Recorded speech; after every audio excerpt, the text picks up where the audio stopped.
আপনি যা দেখছেন এটি হচ্ছে আরাফাতের ময়দান, জাবালুর রহমান, সেই পবিত্র পাহাড় যেখানে মহানবী হজরত মুহাম্মদ সাল্লাল্লাহু আলাইহি ওয়াসাল্লাম তাঁর বিদায় হজের সময় ঐতিহাসিক খুতবা দিয়েছিলেন।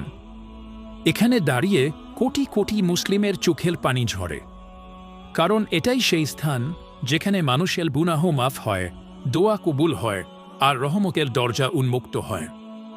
হাজিরা এখানেই কান্নাকাটি করে আল্লাহর কাছে নিজেদের জীবনের সব ভুলের জন্য মাফ চায়।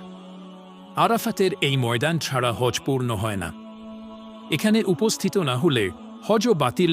এই পবিত্র জায়গার প্রতিটি পাথর যেন সাক্ষী হয়ে আছে কোটি কোটি মানুষের দোয়া, কান্না আর ফিরে আসার আকুতির।